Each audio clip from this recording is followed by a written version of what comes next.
Welcome to Undercommon Taste. This is a podcast where we create and discuss homebrew content for tabletop RPGs. You put the lime in the coconut and you mix them all together. I'm Ian Woodworth. I'm joined by my co-host James Daly, and today we are doing part 2 of our talk about poisons because we had so much stuff that we wanted to discuss last time that we just ran out of time for. We did, and there were rabbit trails, but they were good rabbit trails. There were. I mean, they were productive rabbit trails for a change. Yeah, and I will proudly say that I did not have any knocks on my door by randomly suited men from, various three-letter agencies. So far so good. Yeah, they may have caught wind that we were doing a part 2, and they're just waiting until they had all the evidence. Possibly, yes. No, knowing our luck, that's probably how it would work out. Yeah. They want to make sure that they have all the incriminating evidence possible to make sure that they lock us away. Yeah. Speaking of which, apparently it popped up on one of my news flashes semi-locally, like the county over from where I'm at. The ATF went and they captured a local still, and they acquired 81 quarts of moonshine, apparently. So, wow. Yeah, someone was doing some production. You must have missed that one. Yeah, someone was getting some good production in.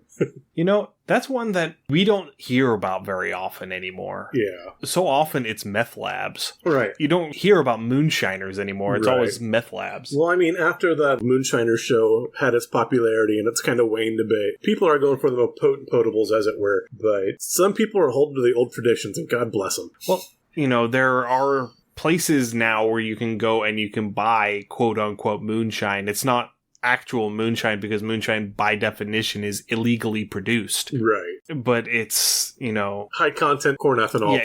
It's unaged corn ethanol. Yes. That's basically all that moonshine is. It's whiskey before you've aged it. Yes. And speaking of rabbit trails, there we go.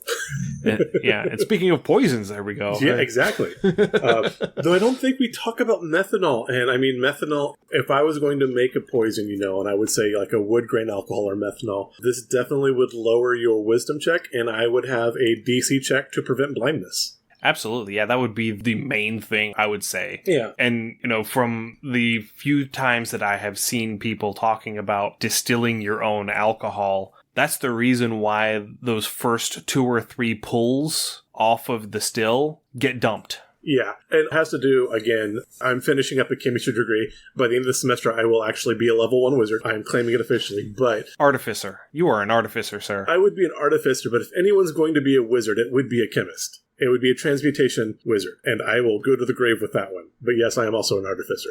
However, it has to do with diffractional distillation. So as you hit certain temperatures, certain things distill off first, and the temperature to basically evaporate and distill the methanol is a little bit lower than the ethanol, so that comes off first. So again, that's why you generally pour off the first couple, pints or quarts or whatever of your product. That said, keeping this tabletop themed, if you were going to have, perhaps, maybe, like I have in my Tomb of Annihilation campaign, a dwarf who likes to carry his distillation and his brewing kit with him, if he was going to try to brew anything more potent than beer, I would have him roll a crafting skill check. And depending on if he didn't pass his crafting DC by 5 or more, then either roll that, or if he's failed his crafting DC, yes, he can still produce his dwarven spirits, but whatever he failed that DC by, he would have to pass a Constitution 10 plus that number for his Constitution check to see if he does go blind from his own concoctions.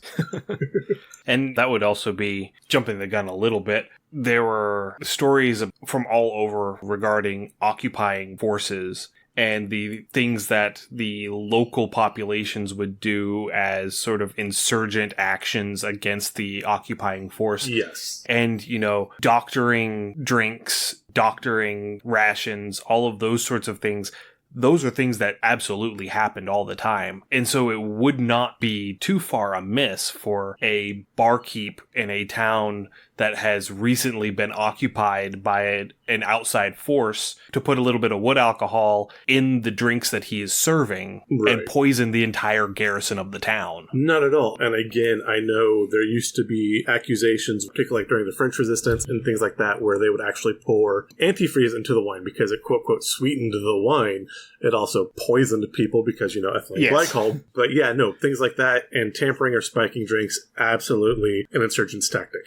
And again, I think we just popped up in 4 more lists with that. So yeah. So the first open disclaimer is don't actually do any of these things. This is for tabletop theory.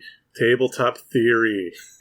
Yes. We do not openly condone or even, behind closed doors condone actually poisoning people. No. Don't actually poison people. This said, and absolutely don't poison yourself either. Yes, don't poison. Again, this said, talking about nefarious poisonings, because this is the topic of the day. I had an ex way back when who, she was considerably older than I was at the time. And she talked about when she was married and she got into arguments with her husband when she was married. She would go and as an apology would make him a lovely steak dinner. She would just let the steak, age on the countertop for 4 or 5 hours. And he liked his steaks cooked very rare. And so he almost always got food poisoning when that happened. And so that was always her bit of revenge when she was mad at him, apparently.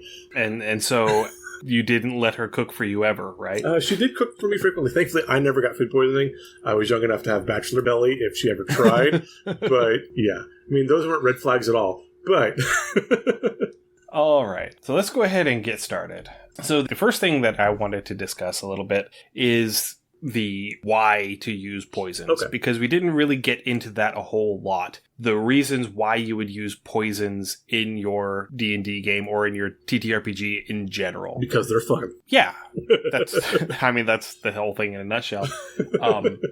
And the thing about using poisons and using poisons regularly or having them not be a rare occurrence, actually implementing poisons in your game is a good way if you're trying to have a lower magic game to add interest and intrigue. Absolutely. Because that's something that anybody can get their hands on, something poisonous. Yeah, poisons are fairly innocuous. Now, again, this does tie back, and we will talk about, we are going to be summoning Dragon Magazine at various points through this episode. It's been a while.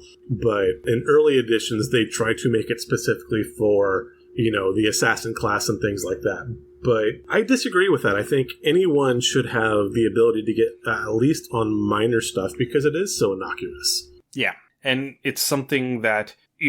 not every poison is going to kill somebody. Right. In fact, most poisons won't. They'll just make you really, really sick. Yeah. And as much as we've talked, it is hard and it is brutal. Like with 3rd edition where you had the stat reductions, this does lean to that more because the poisons aren't going to kill you. No, they're not going to drop your HP, but they're definitely going to slow you down. They're not going to make you feel as good. You're not going to swing as heavy.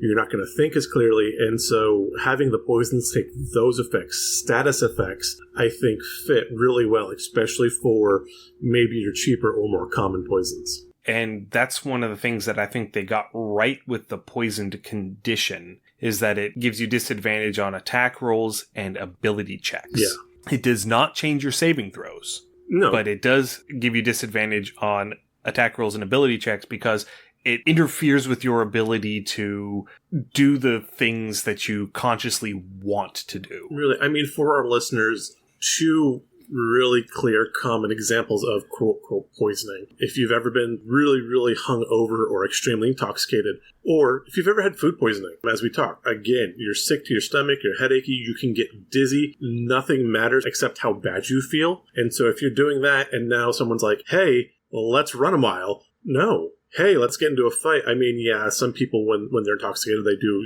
get into bar brawls and things like that. But that day after, when they're feeling gross, they're just complaining about how bad their head feels. They're not doing anything.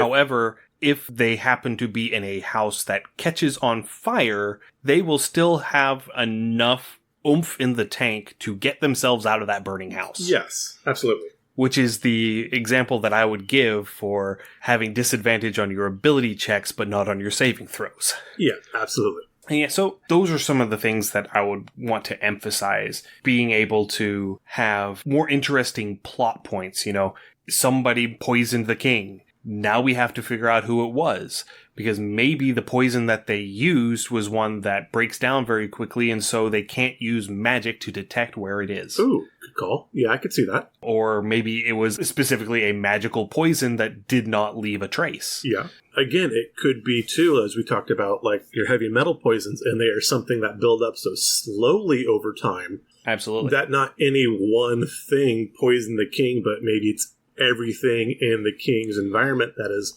poisoning him. And so who is putting those things there, and where is the toxin even coming from? Right. So let's talk a little bit about crafting poisons, because that was one of the big things that we touched on last episode, but we didn't really get into. Yeah.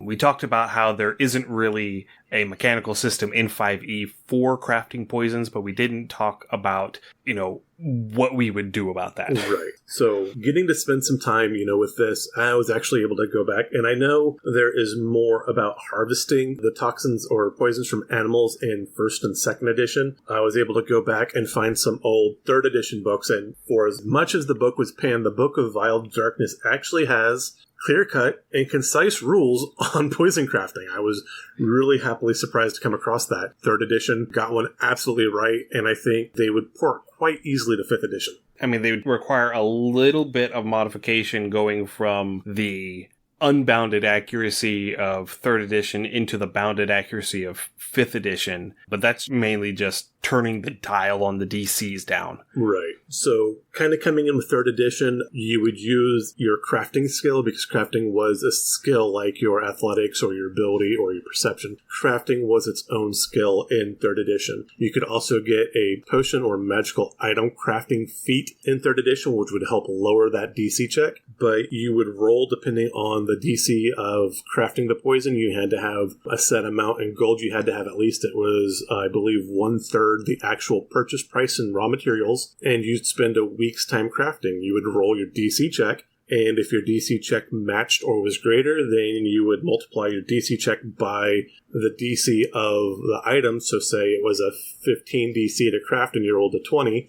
20 times 15 is going to come up to, was it 300?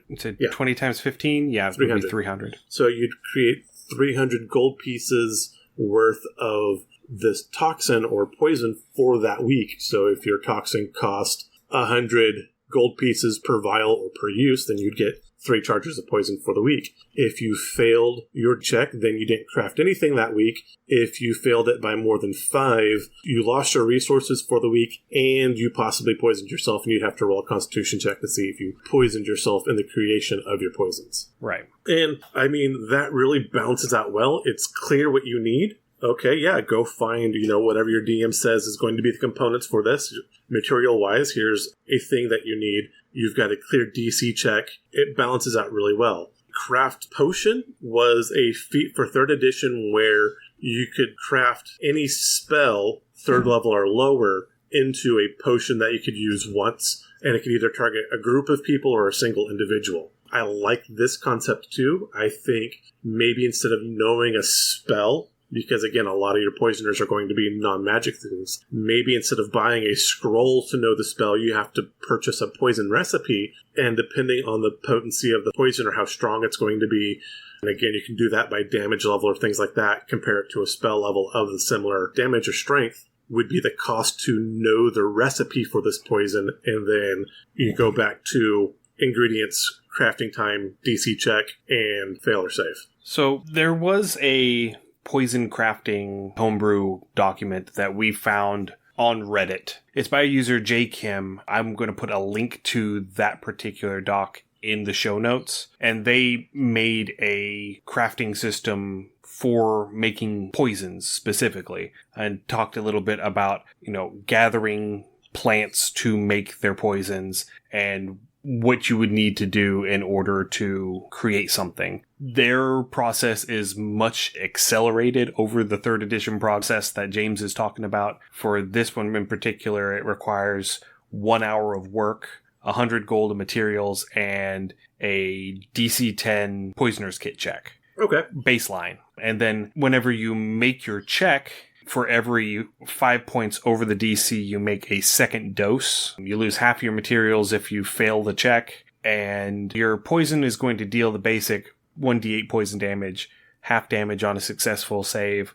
The DC is set to 10 plus your proficiency bonus at the time of crafting it. And at the time of crafting it, says you can determine whether the poison is a contact, ingested, inhaled, or injury poison, and you can increase aspects of your poison by spending points equal to whatever your proficiency bonus is. You can spend 1 point to bump up the DC of the poison, or you can spend 2 points to bump up the damage of the poison. Okay. And there are also different special effects that you could get from various rare ingredients that you include in the poison. The list that they put out here is obviously Elder Scrolls inspired because almost all of these ingredients are alchemy ingredients from the Elder Scrolls games. Yeah. For an example, number 6, Hemlock. This herb attacks the mind. On a fail, the creature is poisoned for 1 hour. While poisoned in this way, the creature has disadvantage on intelligence, wisdom, and charisma checks and saving throws. And that is amazing. I love that mechanic. And yes, while this creators list does have a very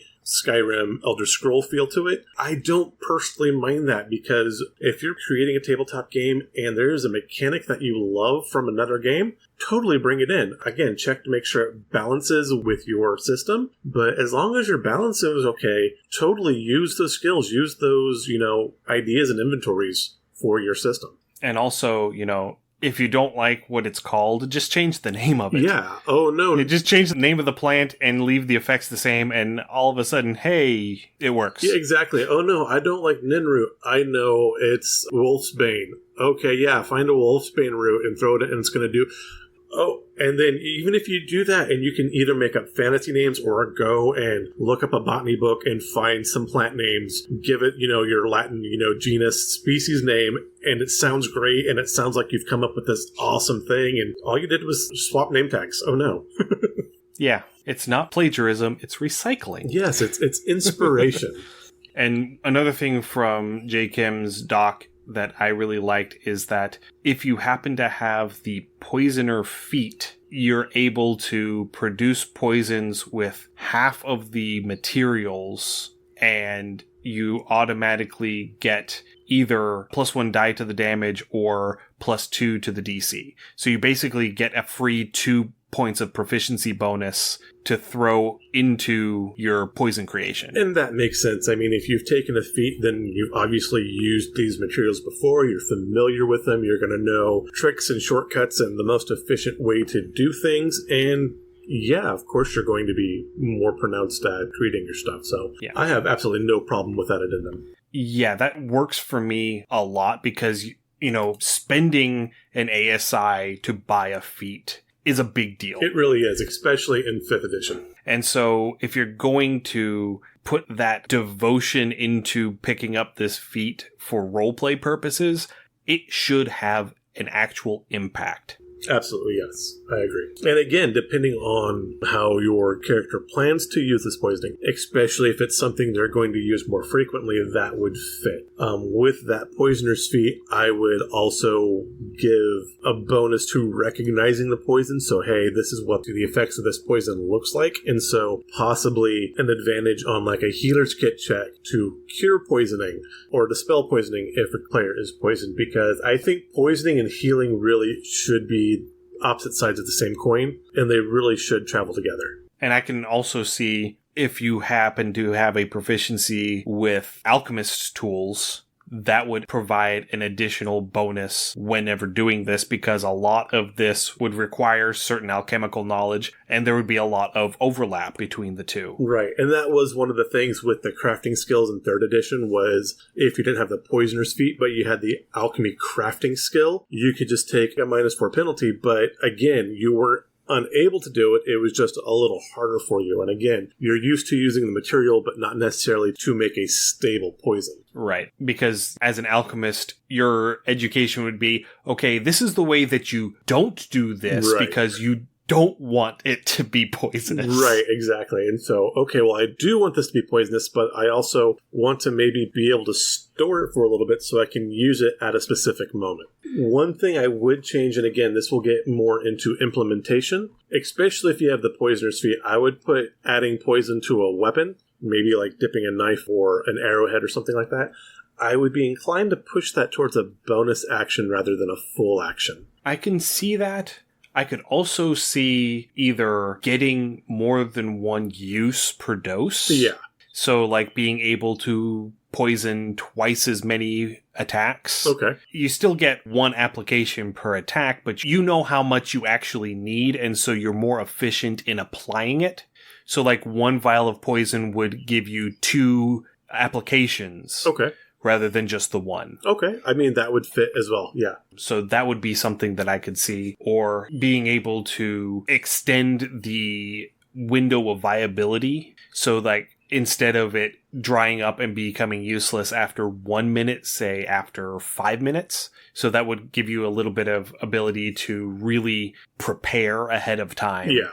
You know, because basically what you're doing is you're using your knowledge of poisons. You're like, okay, this is something that I can mix with this poison that isn't going to affect its effectiveness, right, but is going to extend its usable work life. Right. And this really kind of comes down to how you run combat on your table. A lot of games, there is lead up to combat unless it's truly a random encounter. And even then, there's sometimes some chat before things devolve because diplomacy is and should be an option in a lot of cases. And so if, say, your rogue or whatever knows that the situation's likely to degrade, then while they're chatting, yeah, I'm going to use my turn and I'm going to go ahead and coat my weapon with poison. Or maybe a ranger, hey, I see animals coming up and I don't know their temperament, so they look like they could be hostile. I'm going to go ahead and coat my weapons with poison. And this is generally what they call a buffing round. This is when, your wizards and sorcerers are going to cast, bear strength and eagle's wisdom, mage armor, things like that, which is harder to do once fists start flying. That said, sometimes fists are flying and it does seem a little stouter than your party anticipates. And that's kind of where being able to poison a weapon as a bonus action becomes useful because you can kind of, I've got this. Maybe they have to keep a special weapon in reserve that is poisoned and they can take that to switch weapons out or something. Again, that is one of those mechanics that we can kind of work out. It would depend on DM and table on how you actually ran your encounter. And for someone like an assassin, somebody who's going to be utilizing poisons, especially injury poisons, because that is the most easily utilized poison type in D&D. Yes. The poison that you can just slap on a weapon and stab somebody with it. I can absolutely see an assassin type character having like a dagger sheath that has been specifically crafted so that they can pour the poison directly into the sheath. And so that way, as long as the dagger is in the sheath, it's a sealed container. Yeah. And so the poison is there and viable and coating the weapon. And whenever they draw the weapon, they have 1 minute from the time they draw the weapon to stab somebody with it. That would make perfect sense. And I would put that on a reset of maybe once per short rest or long rest. Because once they crack that, obviously that poison is going to dry out. And then once they rest, they can do whatever they need to do to remix or refill that container and seal their weapon back up. And then again, they have it in case of emergency, break glass, stab enemy. Well, given that drawing or sheathing a weapon is an interaction, it's a free action, you can draw or sheath one weapon as part of an attack action. Right. If we made it say it's an action to dose poison into this, okay, then, on their turn, if they needed to dose again, let's just say it's a rogue, they run, they hide as a bonus action, pour the poison in, interaction sheath their weapon, and then on the next turn they would be able to draw their weapon as part of the attack action and attack with it. Okay, I do like that. With that, I would almost want to make them, gonna borrow from sports ball, but in college football, if you have a player that comes off to the sidelines for any reason, they have to sit out for at least one play. They can't run off to the sidelines, do stuff, and then come back in for the same play. So if you were to sheath your weapon for that, then you'd have to switch weapons and attack with a separate weapon at least once before you could redraw and poison. No, because the action is putting the poison in the sheath. Oh, okay. So yeah, that would be that turn. And this would be a special sheath. You couldn't just do this with any old sheath. Okay. If you just did this with a regular dagger and its regular leather sheath, you'd just make a huge mess. Okay. This is a specialized sheath that is made specifically for this purpose. So we'd have a sheath of poisoning. We need to come up with a better name than that, but this could be a material write-up for us because I do like this idea. Yeah, and, that would be something that somebody who is in the know would be able to notice on a certain DC perception check, oh, hey, that sheath on that dude's belt is something that holds poison. He's probably using poisons. That would be great. I could totally see, goblins having, especially like your goblin chiefs would have something like that. Either they kept a sword or a dagger, and it would be something they used for that extra. Yeah. And I like that. I could see roleplay aspects with this. And again, whether or not your party would recognize it as such, I really like that. That has a lot of possibility. I would almost want the same for quivers. And again, maybe if you had a quiver, it would increase the longevity of a poison. So your arrows would basically carry some poison damage. And at that point, it would be equivalent to having like an ice arrow or a flame arrow or something like that. Yeah, I could see that. Okay. And it would be another thing where it would be like, this is a specialized quiver. Yes. It has this little reservoir at the bottom. You take your arrow whenever you're putting all of this together. You take this little reservoir, you pour your poison into it, you set the arrowhead down into it, and then you use beeswax and you seal around the shaft of the arrow. So it is a sealed container. Yeah. And so whenever you go to do it, you pop the cap basically off of your arrow, and then you have a poisoned arrow ready to fire. At your convenience. No, I love that. I kind of want to see this with like some sort of sea anemone or like a sea cucumber at the base that holds the thing, or maybe like the arrowheads themselves have like some bit of like stinger or thing on the edge attached to it, kind of like fletching, but on the front, so it just carries that little extra bit of like a wasp stinger. I mean, obviously it wouldn't be a wasp stinger, it would have to be like a scorpion stinger or something like that to carry that bit of poison in. But I think, again, role-playing and describing that for your players could be a lot of fun too. Yeah. All right, let's talk a little bit about the actual crafting process, starting off with how we are going to be harvesting stuff. Okay. So with your crafting poisons, plant poisons are obviously going to be the easiest to come by. Yes. Because they're plants, they grow in the dirt. There are some plants that are going to be more toxic than others, and so there are certain plants that if you start growing several of these poisonous plants in your garden, you might start raising some red flags among people who know that they're poisonous plants. Yes. But all in all, there are plenty of wild plants in most environments that if you know what you're looking for, you can find something that is at least poisonous enough to incapacitate somebody. That's fair. With this, I would say if you're trying to make a poison from these plants, these are probably going to be your simpler poisons, and it's going to take more time to craft the poison from them because you are going to have to grind them and extract them and distill them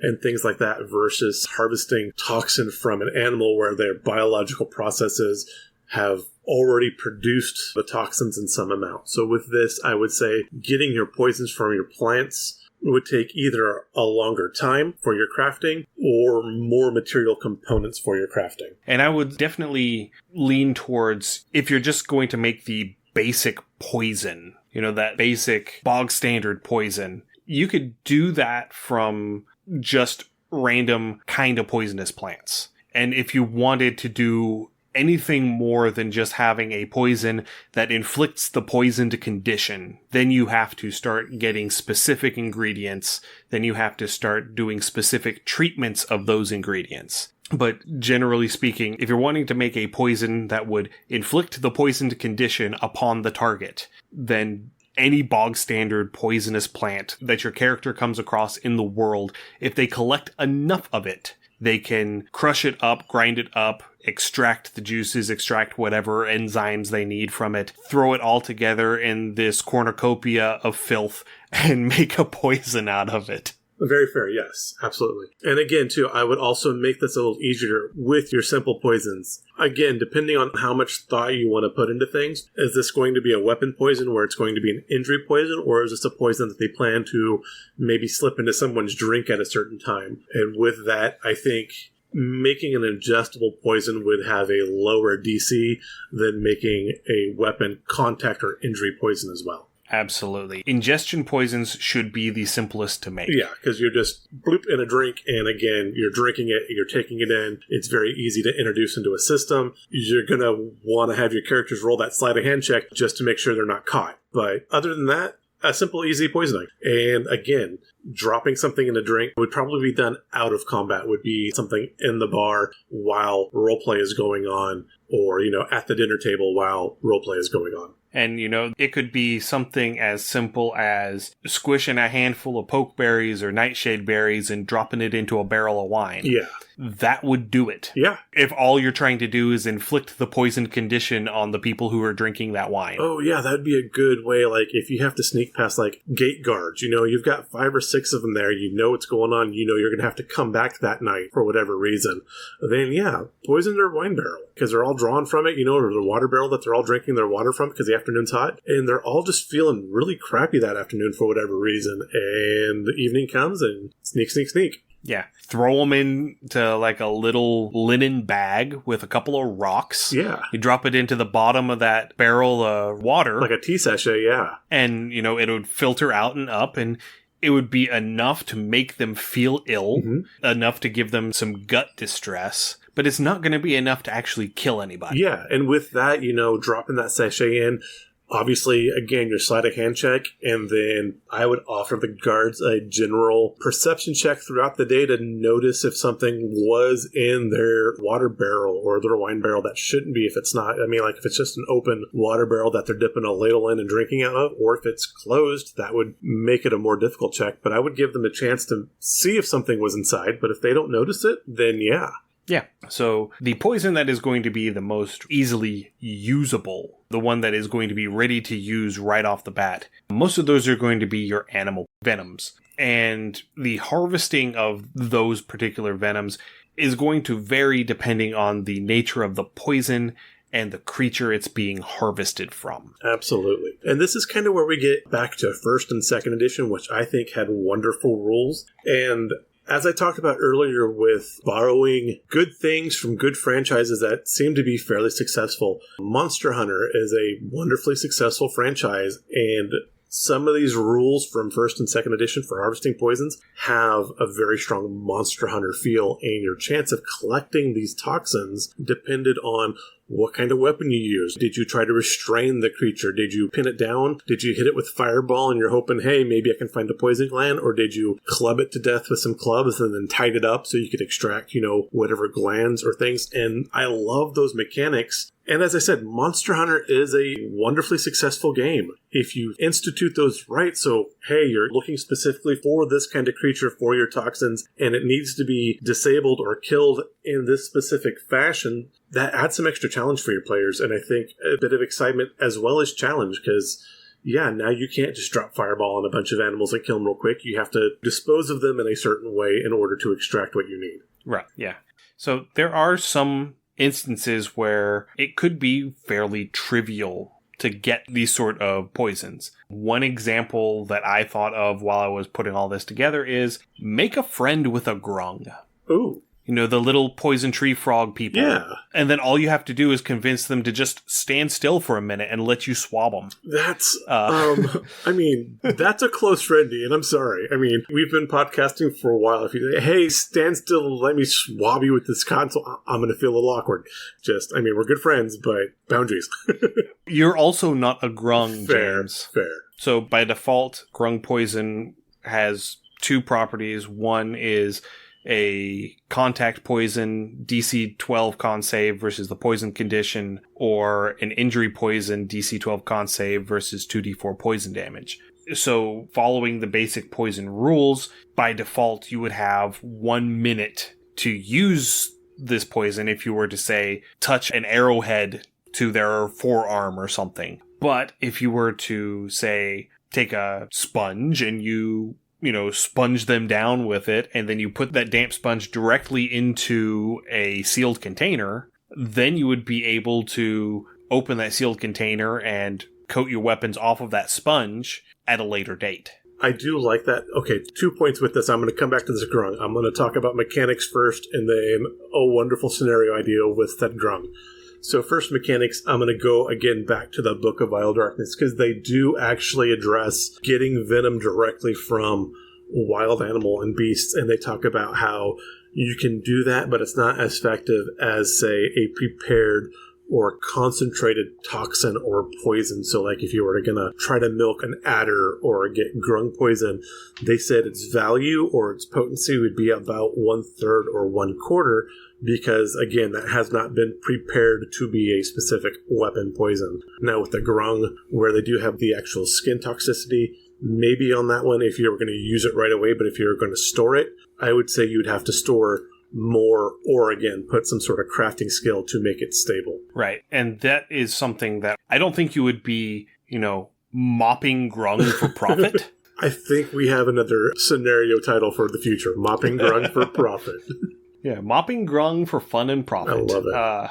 And that would be because grung poison, it's a fairly low DC. Yeah. It's a DC 12 by default. Any sort of preparation that you would do to it could extend the shelf life, or it could increase the toxicity of it, increasing the damage or the duration of it. But I think that for something that is just a little extra oomph right when you need it, that it works. Yeah, I like it. And talking about a little extra oomph when you need it brings me to the immediate scenario, I imagine. But you have the barbarian picking up grung and throwing them into enemies' faces. They might not necessarily be friendly grung at that point or this encounter, but, grung to the face, you get smacked with the grung, and then you have to roll DC for contact poison. I really want just a barbarian hucking grung. And I also wanted to say hucking grung because it's fun. Why not just cut out the middleman and make the grung the barbarian? They have a 25-foot leap. Because I want to see a barbarian pick up a grung and just throw it at somebody. Though a grung barbarian, I could see that just doing like a bull rush and rushing in and like trying to shoulder check something, because it knows it has that contact poison and it's not trying to grapple you. It's just trying to hit you and get contact. So you have to make that poison save. I could see a barbarian and maybe give it a disengage feature. So it's going to bull rush, come in, hit a player, and then disengage and step back so you don't get attack of opportunity, so I can go and rinse and repeat and do that again. And if you had 3 or 4 of them doing that, that would be a fairly tricky scenario, I think. I think also, having a grung monk. Oh, yes. It just walks in with unarmed strikes. Yes. Oh, just slapping people with poison slaps. Slap, slap, slap, slap, slap. Yeah, exactly. I love it. That would be, that is beautiful. We need a poison grung monk. That, yes. And then the last point that I want to make is, because grung poison is a contact poison, you could totally apply it to bludgeoning weapons. Yes, absolutely. And this is one of those poisons that you actually could apply to a blunt weapon and get use out of. Yes. And so that is something that I want to see more of. Yeah, absolutely. And again, because most poisons are, dagger or arrow or sword, contact poisons very much could be used with, putting something on the shillelagh, so now you've got a poisoned club. Would be fair. Absolutely. I think, too, and this would probably start ranging into, for 5th edition, magical weapons, perhaps, but if you had, like, an ogre or a barbarian, and their club is just made from, like, wormwood or poisoned wood, and again, that would be, you're smacking them, and as you smack them, oils leach out of this thing, and you have to make a DC save, would be a thematically clear way to do that. What's that nasty tree that grows in the Pacific, the South Pacific? Is it South Pacific or towards Florida? But yeah, I know what you're talking about, that poison apple tree. The one, the poison apple tree. Yeah. Oh, that thing's brutal. Yes, absolutely. Just, having a giant that has poison immunity and is just using a tree trunk from one of those poison apple trees as its weapon. I could see that, or even if they know better and they're just wearing heavy leather gloves while they use the thing. Yeah, that would work too. But yeah, that would be brutal. Because heavy leather to a giant, that would be like 5-ply cowhide. Just elephant skin. Yeah. Literal rhino hide. Yes. Oh yeah, I love it. I'm excited now. So, moving along, now some animal poisons would be more dangerous to acquire. Absolutely. So, something like harvesting viper venom. Yeah. This would require you to be able to catch the snake and milk the snake. We have the whole practice of how to do this in our modern world. So this would be something where I would say make an animal handling check. You could do it possibly as a dexterity instead of a wisdom if you wanted to. Okay. Just the animal handling is the knowledge of how to grab it and the dexterity is the moving around to actually get the angle to grab it without getting bit. Yeah, with that, I would offer a couple other options. If you have, by chance, talked to animals, you could perhaps or try to cast animal friendship so they are willing to let you extract. The other way, again, coming back to this first and second edition, and maybe specifically you have to kill the snake with a slashing weapon to say that you are chopping the head of this thing off, and then you would have to roll your dexterity check with advantage to see if you could milk anything from the glands. But if you hit it with a piercing weapon or bludgeoning weapon, then you've crushed or pierced the venom glands, and you wouldn't be able to extract from them. But this would allow you to not kill the snake and then milk it again later. Yes, if you were keeping these like herpetologist little sanctuary where you've got a cellar full of critters for mass production, absolutely. But if you were out in the wild and trying to gather, or again, perhaps you're running a more peaceful type of party, maybe you have a pacifist, and so you don't want to kill the animals, but you do want to handle them, yeah. But is it truly pacifism if you're milking poison to give to somebody who's going to kill somebody with it? You're not enacting the violence. What the person does with what you give them is totally their choice. But is it still pacifism if you are facilitating the violence of others? Oh, that is a good question. I mean, you have pacifist clerics and healers, and they are healing fighters, and they are out there fighting and doing battle, but they are not necessarily... But by healing them, they are able to further engage in battle. So again... Exactly. They are facilitating further violence. That is a philosophical debate for another episode, I believe. I think so. But, so, yeah. Getting back into, milking the snake, in public? In the real world, whenever you do this, they typically have to wait roughly 60 days, 2 months to allow the snake to naturally regenerate its venom to a point where they can milk it again. Right. So I would say that with proper equipment and a successful check to grab this snake, you would probably get 1d4 doses of serpent venom off of this snake. Every 2 months? That would make sense. And, that would be roughly what you would get from a snake, because not every snake produces the same amount of venom. Some you can get a whole lot out of one milking, and some you get almost nothing. Right. And again, if they were wild caught, it would depend if it had eaten recently or anything like that. Absolutely, as well. Yeah. And then larger snakes would yield more venom. So if you were to, say, get a giant poisonous snake, which is a medium-sized creature, I would say that you would get an automatic +1 on the doses for each size category larger than tiny. So if you're able to wrestle a medium-sized poisonous snake and milk it, then you would get 1d4 +2 doses. If you can wrestle a medium-sized poisonous snake and milk it without getting squished and or bit, you deserve a +1. +2. Oh, yeah. You're getting +2 on this because they're medium. Okay, yeah, you definitely deserve that +2 because, again, unless those snakes are trained and or otherwise friendly, they're not going to be happy about it. No. Another option for something that could be in the same hazard range would be cockatrice saliva. Ooh. Because that inflicts petrification. Yes. And I would say that you could probably use a similar technique to what I suggested with the grung, where you sort of sponge it off. But you may have to use something like cotton gauze, because sponge is an animal. And so if you sponge the beak of this cockatrice, it might turn the sponge to stone. Yes, I love it. I love it. And so, harvesting would obviously be safer from a dead specimen, from a dead cockatrice, than it would be from a living one. However, there is evidence in lore of people keeping cockatrices as pets and as guard animals. So they are trainable. They can be domesticated. And so it wouldn't be too far out of the realm of possibility to have somebody who has a pet cockatrice that every so often they just harvest a little bit of cockatrice saliva. That's a hag coven, isn't it? Goblins, usually. Oh, okay. Goblins or kobolds, yeah. Oh, I'm imagining cockatrice. Whenever I think cockatrice, I'm immediately thinking of medieval lore. And yeah, I could see goblins having... I don't know. That's a lot of order in order to train and keep cockatrices, cockatrice, for that. I mean, okay. Per the second edition monster manual, goblins like to keep them. Interesting. I was unaware of that. And that is mildly terrifying. Yeah, that would be like a goblin chieftain status symbol, is that they have a guard cockatrice. Absolutely. Oh, that's, yeah.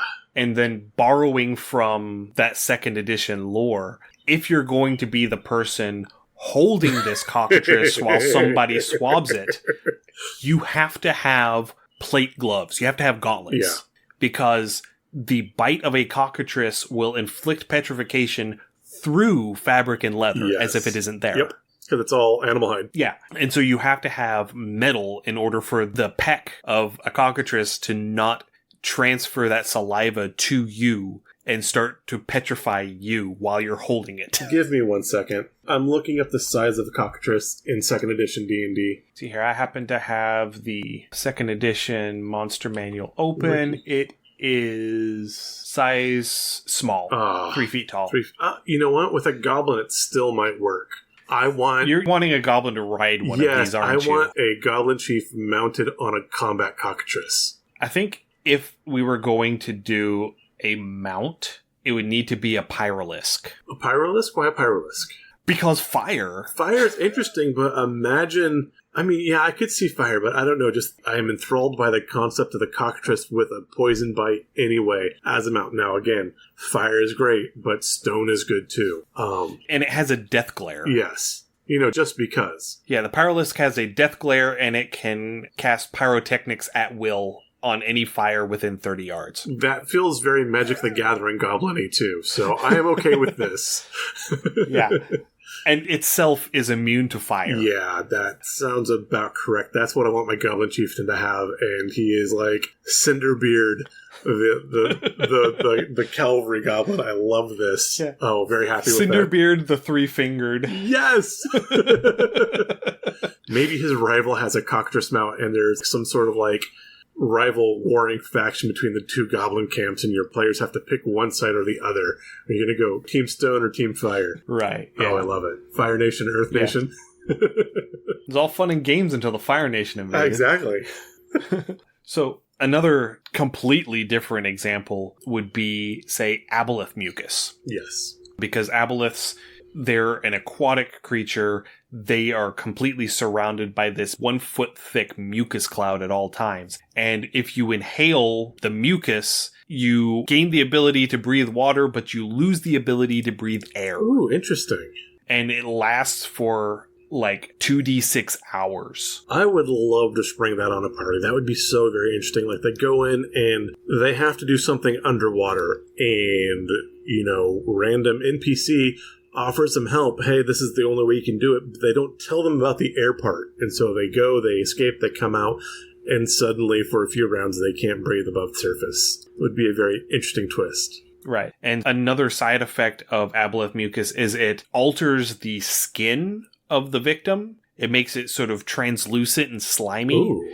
To where you have to constantly wet it if you're not in water. Because if you're not in water, after 10 minutes, it will dry out and start actually dealing damage to you. And that's on inhalation or on ingestion? I think it's technically an inhalation poison. It's not listed as a poison on the stat block because technically it is a disease. Okay. I could see that being a trap in a desert temple. It may even be like a contact poison. Because you have to make that save if you make a melee attack against the aboleth. Yeah, it does sound like contact. But that would be something that, say, you are able to kill an aboleth and you're able to get its body close enough to the shore to where you can just tie a cup onto the end of your 10-foot pole and just start scooping the mucus off of it. I would say start scraping with like a glaive, and it would just kind of build up, and then you can kind of just flop it down. Yes, slop it into a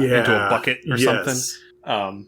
And then that would be something where you have it in sort of a beaker style vial, one where it doesn't come up to a neck, where it's just straight up. Yeah. And so the way that you administer this poison is you pop the cork off of it and you just splash it in their face. Yeah. Just chuck it like a bucket.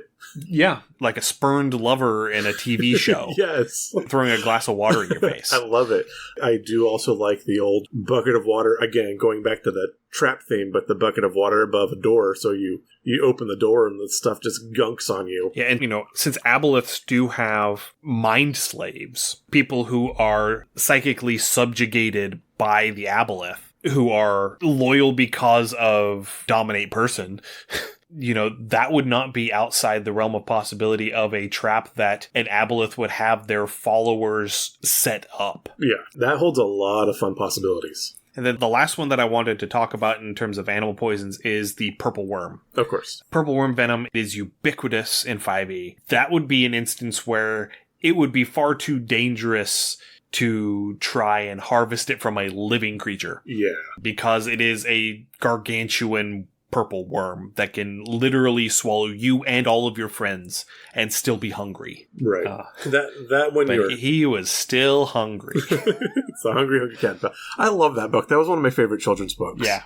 So the poison of a purple worm is administered via a stinger on its tail. So what is the size of that stinger, though? If this thing is gargantuan, that stinger's got to be like a well auger. Probably like 2 or 3 feet long, yeah. Yeah. So in order to even have a chance of harvesting it, you have to try and limit your damage to the front end of this worm. Right. The way that I would set it up is to harvest it, you would have to make either a nature or survival check to be able to identify the anatomy of the purple worm and figure out exactly where this poison sac is. And then you have to make a sleight of hand check to cut it out without rupturing it. Fair. I would also allow a medicine check, perhaps, because it would be like a surgery or a dissection. In either case, it would be a dexterity check. Yes. I would not let them use intelligence or wisdom on that one in particular because it is that specific hand-eye coordination that is required. On a terrible fail, you rupture the venom sac and it just sprays everywhere. Like if you fail by like 10 or more. So I actually thought of that. Oh, excellent. So just because of purple worms being purple worms and the poison being a DC 19 poison, it's a DC 19 to harvest this. Of course. If they fail on their nature or survival check, they have disadvantage on the sleight of hand check. Okay. Because they're going by feel. They don't know exactly where everything is. Okay. So on a success, you would get the sac out intact, and it would have 8 doses minus the number of times it made a stinger attack in that combat. Okay. So if combat went 3 rounds and it made a stinger attack each round, it only has 5 doses because it used some in the fight. Understandable. If you fail, you cut the sac, but you're able to get it out, and so you lose 1d8 doses of what would have been in there. Okay. So you might be able to salvage some, but you're not going to get near as much as you would if you hadn't cut it. Okay. And if you fail by 5 or more, that's whenever you cut it open and it all goes everywhere and you have to make a saving throw against the poison. I like that. I am imagining, again, because you've picked the worst muse possible, Ian, I am sorry, but another one-off scenario where you have groups of adventurers doing this, and it's like the old whaling expeditions. Have you ever read Moby Dick? I don't know if you actually... Yes. Yeah, so it's like that, or Moby Dick is a hard book to read. It's very long, very dense, but he does go into detail about, how they harvest the oils and stuff, particularly... And then there's a random chapter all about tying knots. Yes, but, from the sperm whale, and there was certain areas where the oil they were harvesting was from. You could do this with your purple worms, and so you have these huge adventuring parties that are out there specifically to hunt and harvest this purple worm venom for whoever your sponsor is going to be, but that's your whole thing, is you have to get so many doses within a month or two. And you could have not quite a high seas adventure, but definitely along those lines I think would be really fun. Yeah, that would be interesting. The way that you could make it like a high seas adventure is that they're going worming in airships. Oh yes, perfect. Well done. Yes. And then whenever they spot the purple worm going off across the countryside, they hop into their little, ornithopters to go down and harpoon the purple worm. We've got another one-shot, Ian. We've got another one-shot. And, I'm glad that you brought up the stinger, because my immediate thought on that, because I had to look it up, I thought that it was a venomous part of the bite. I didn't realize that it was a stinger. Yeah. You have this great big stinger now. That will make a gnarly dagger that is designed to administer poisons. Now, again, with that stinger, depending on the size, because this thing's gargantuan. Yeah, it could be a short sword. It could be a short sword, or it could honestly, I was thinking like it would be like one of those masked decorations, a mask mount for like a ramming type thing, in which case it would probably be hardened, or if you were going giant slaying after, maybe that's why you're harvesting this purple worm venom, is you're going giant slaying after this. So you have this one shot, to harvest this venom, and now you've got this maybe like a battering ram to attack the giants with, that if you can hit one of these things like in the ankle or the hip with this stinger, then that would administer the venom as well. Or it could be that it's a giant that has hired you to go and get this. Oh yeah, because they want to make a dagger for them out of it. Oh yes, I love it. And whenever you have a 10 to 12 foot tall giant, a dagger on scale for them would scale up to a short sword to maybe even a long sword for a regular 6 foot tall human. Yeah, absolutely. We definitely have a couple one-shots in this one, Ian. We're going to have to sit down and start putting stuff together once we finish kicking the nest. Yeah. Okay. I will have to write this down after this episode and start outlining for you. Yeah. And then let's touch briefly, because we're starting to run a little bit long, a little bit on mineral poisons, because we did talk about it for a little bit. Yeah. The main way that I would see getting the raw ingredients for mineral poisons would be getting access to the waste byproducts of metal refining ores. Okay, I can see that. For example, the mineral galena, which is lead 2 sulfide, is found almost exclusively in conjunction with silver. Yes. It is actually the primary ore surrounding silver. And there are lots of other metals, lots of other toxic metals, or potentially toxic metals, that are also wrapped up in all of this smorgasbord of minerals. You got stuff like antimony and arsenic and cadmium and zinc and copper. They are all found in this ore. Yes. But silver is the only one that they really, really want. And so all of the other stuff just sort of kind of gets glommed together, and it becomes the dross, the cast-offs from this silver production. And if you can get that, and you have the right alchemical knowledge, you can extract whichever metals you want from that. Absolutely. I was going to say, in California during the gold rush, they would actually look for land features that had a high antimony or arsenic content, because that is how they prospected for gold, because gold does appear in those regions frequently as well, where those other two metals are high. With this, I was going to say, if you're going to have a dwarf poisoner, because they already get that +2 constitution to poisons, they have resistance to poisons, and they're going to have stone sense. So yeah, absolutely, your dwarves are who you're going to go to for your mineral poisons, and I would be really excited to see one of those. Yeah, and with this knowledge in mind, that makes so much more sense as to why dwarves have poison resistance. Yeah. Because they're constantly being exposed to all of these toxic metals. Absolutely. And so their bodies have just adapted to flush those things out of the system. Yeah, I do like that. And again, either your refineries or even just your outright mines would be a great place to gather those. If you're going to have a dwarf or somebody run up, or your party member, then, do your barter and persuasion checks to see if you can, like, hey, can I buy off your cast off or your mine leavings or your mine run, whatever it is, and, maybe you get a giant bag. This process will take a fair bit of time, because, it will take months to actually isolate each individual metal. You would have to isolate each individual metal, then you're going to have to wind up crushing it down and extracting. But again, too, a couple months ago, or actually it was a year or so ago, where Ian and I do historical reenactment, one of the events was actually poison themed, which was fun. And I went and I used stones that were known to be toxic that people used for makeup. And so maybe if your characters run through a beauty shop and they know that these certain minerals are being used, because again, lead was used for white paints, and strangely enough, people would ingest the stuff and their skin would go really pale and their pupils would dilate out. Lapis, cadmium too. Yeah. Cadmium was a very popular pigment. Yes. Malachite for your green, like eyeshadows, lapis for your blues, but these stones have toxic metals in them as well. So depending on how much was used, you could go. So you could start buying these pigments for that and then producing either way. Yeah. And so a lot of these mineral poisons, as we mentioned last time, would be primarily ingestion poisons, but they could also be modified to be injury or inhalation poisons.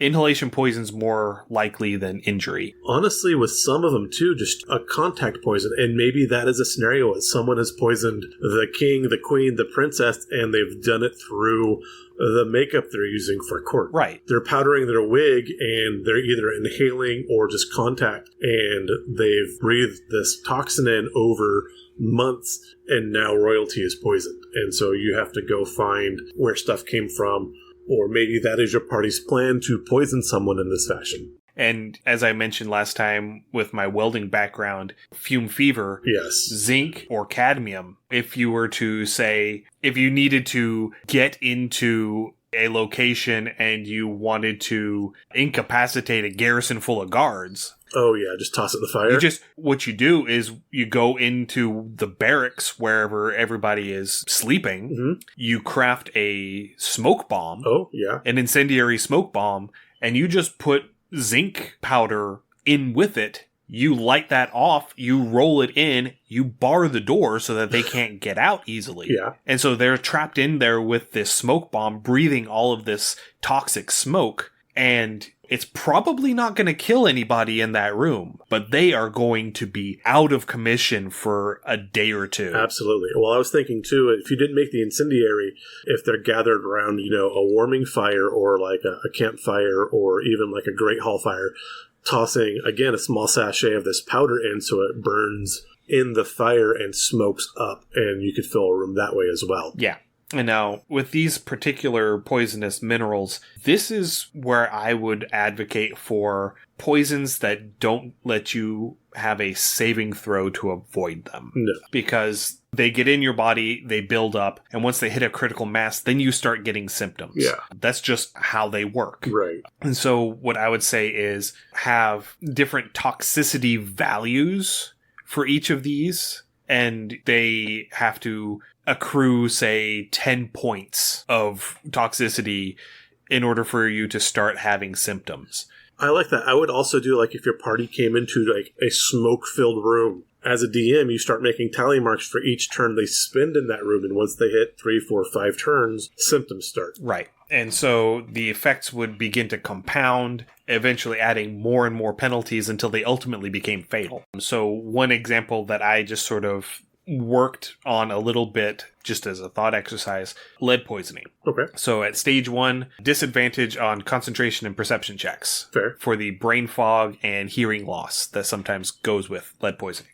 Stage 2 is 1 permanent level of exhaustion. Ooh. Because sluggishness and fatigue Yeah. is one of the symptoms of lead poisoning. Stage 3, disadvantage on charisma-based checks. Because irritability Fair. is a symptom. Stage 4 is another permanent level of exhaustion. Because you start getting abdominal pain and loss of appetite. Right. And then stage 5, the final stage, would be 1d6 points of psychic damage per day, halved on a successful save. And the damage also reduces your max HP by that amount.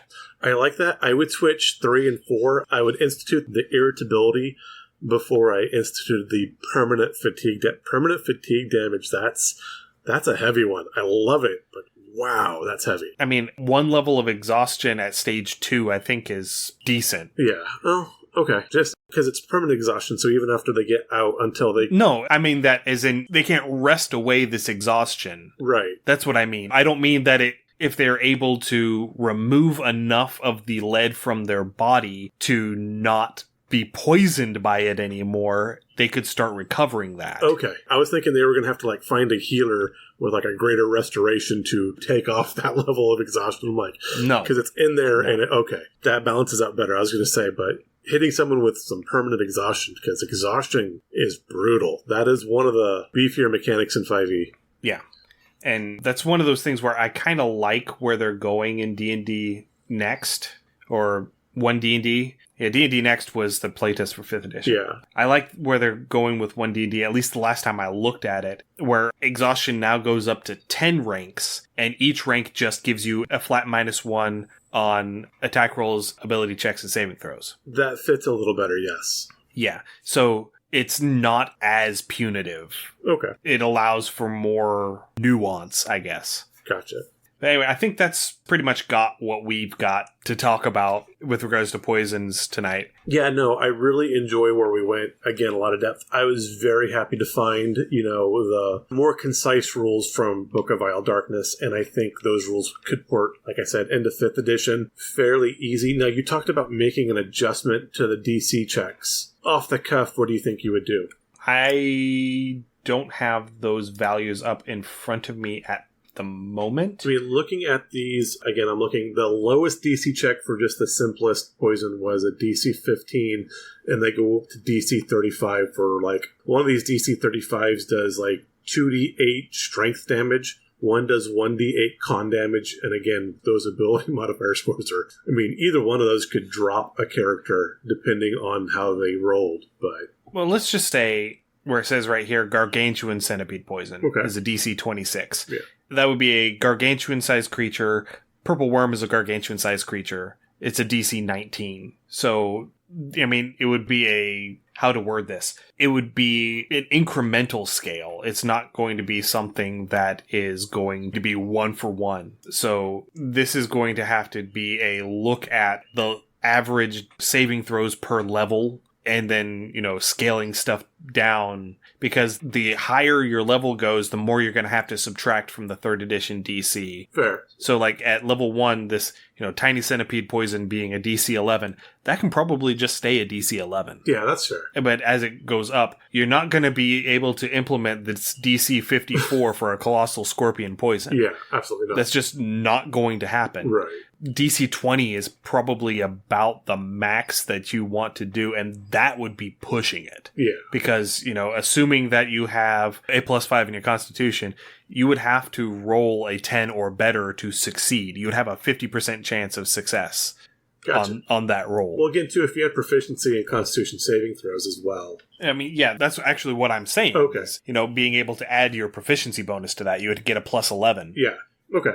And so if you had a DC 21, you would have to have a 10 or higher in order to succeed on that saving throw. Okay, yeah.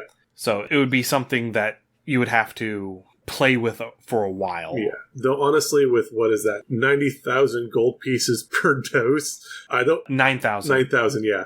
I don't want my victim saving too easy for most. If I'm dropping that much coin for a poison, then yeah.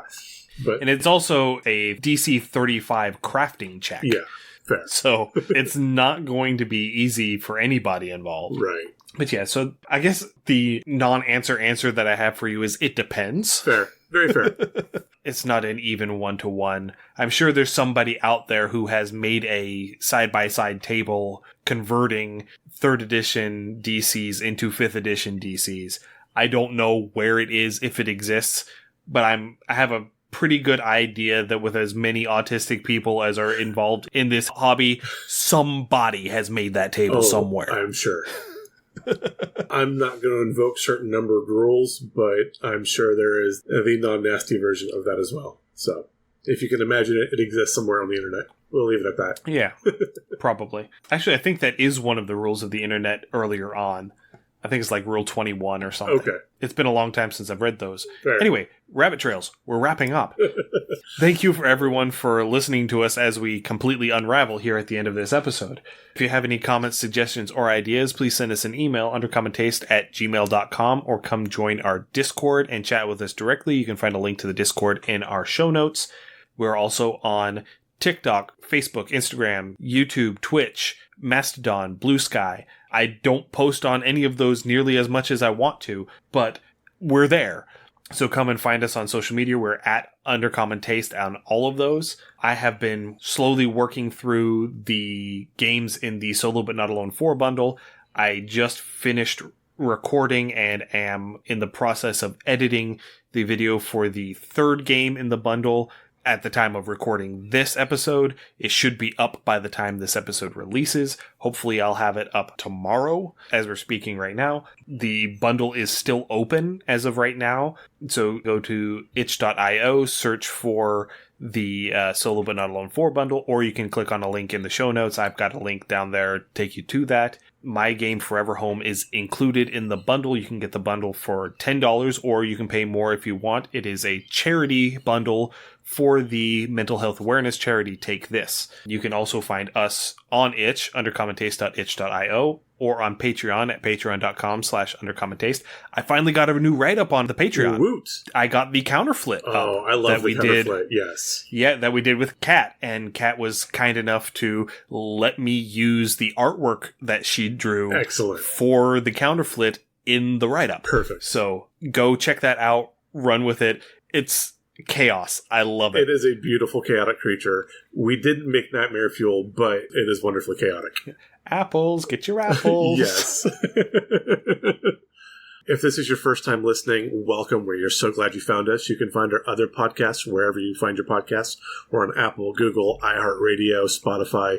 As always, subscribe, give us a rate and review. This helps increase our visibility and lets us know what you want to hear more of. Also, you can join me on Fridays on Twitch as we have Brennan Swifttouch and we are taking her adventures through Baldur's Gate. I am playing Baldur's Gate 1 through 3 and discussing how the games relate from video games to tabletop concepts. Thank you, everyone, once again for listening. Stay safe, and we will see you again in 2 weeks. Happy gaming.